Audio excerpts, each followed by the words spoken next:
नमस्ते सभी को। मैं हूँ सृष्टि और आज हम भगवत गीता के चैप्टर 1 के श्लोक 39 में आ गए हैं। रोज की तरह पहले मैं संस्कृत में श्लोक को पढ़ूंगी, उसके इंग्लिश ट्रांसलेशन को देखेंगे और मीनिंग को समझेंगे। तो चलिए शुरू करते हैं।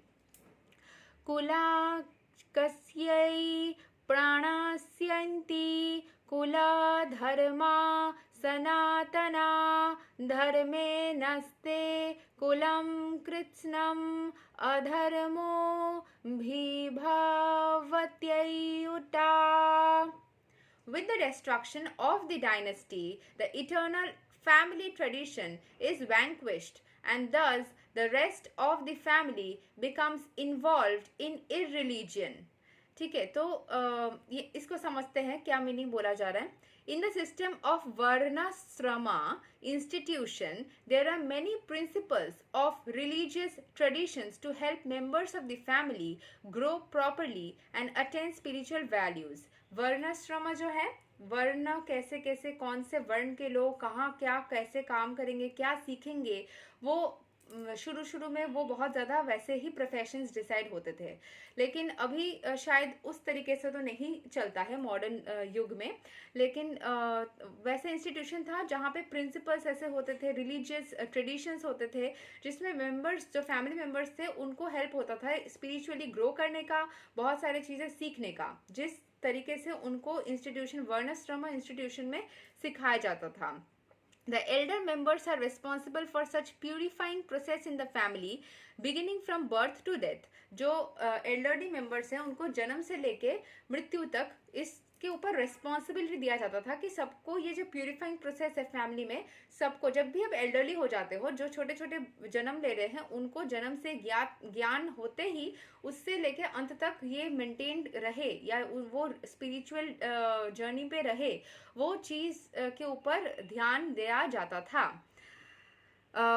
But on the death of the elder member, such family traditions of purification may stop and the remaining younger family members may develop irreligious habits and therefore lose their chance for spiritual salvation.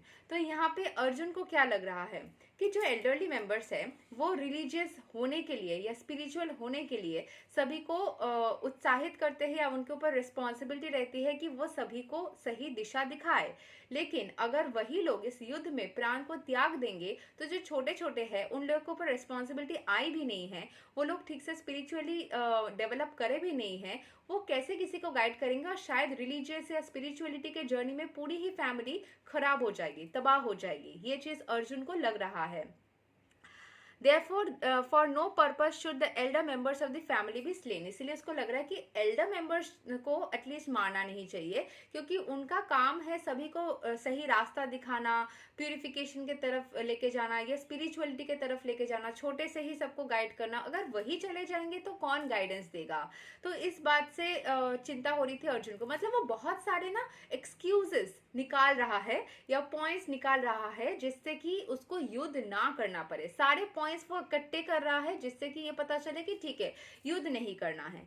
तो ये सारे pointers जो है वो कृष्ण भगवान के सामने अर्जुन रख रहे हैं ताकि वो क्लियर भी कर रहे हैं खुद को कि ये भी पॉइंट है, ये भी पॉइंट है, ये भी पॉइंट है, ये सारे पॉइंट्स. क्योंकि देखिए एक इंसान के मन में ना द्वंद्व रहते हैं. अच्छा है कि वो एक स्पिरिचुअली जो यहाँ पे तो सुप्रीम ऑलमाइटी ही है उनके साथ, बट उनसे कोई एक सीनियर भी अगर रहे, उनसे एडवाइसेस एज ए एडवाइसर भी कोई रहे, अगर कृष्ण भगवान की जगह कोई एडवाइसर भी हो तो उनसे भी पूछताछ करना ये उनके हक में है, ये वो कर सकते हैं. उनके मन में द्वंद्व है, उनको अपने एक नया चीज़ अर्जुन को करना पड़ रहा है जो शायद इतना आसानी के साथ में किसी और को करना नहीं पड़ता है.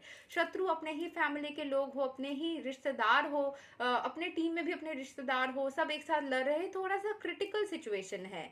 तो इसमें उसके मन में ऐसे बंद आना थोड़ा नेचुरल भी है, जिसके बारे में वो हर एक पॉइंट को, कभी उसको लग रहा है कि ये सारे लोगों को मारने से पाप लगेगा, कभी लग रहा है इन सभी लोगों को मारने से स्पिरिचुअल जर्नी में बाधा आ जाएगी, जो छोटे बच्चे हैं या फिर जो यंग जनरेशन है उनका. और उसके अलावा भी उसको बहुत सारे और भी द्वंद्व लग रहे हैं कि चलो माफ़ कर देने से अच्छा रहता है, या फिर इसमें खून खराबा हो जाएगा, इसमें क्या ही ज़रूरत है. उसको बहुत सारे एक्सक्यूजेस या पॉइंट्स या नेगेटिव चीज़ें उसको दिमाग में आ रहा है, जिससे कि वो कृष्ण भगवान के सामने रख रहा है या फिर एज अ मतलब कंफर्मेशन चाहता है कि क्या उसको फाइट इन सब चीज़ों को दिमाग में आने से भी क्या उसको फाइट करना चाहिए, क्या वो सही कर रहा है, ये सारी चीज़ उसके पॉइंट दिमाग में आ रहा है। तो यही था श्लोक 39। आई होप आपको समझ में आया होगा।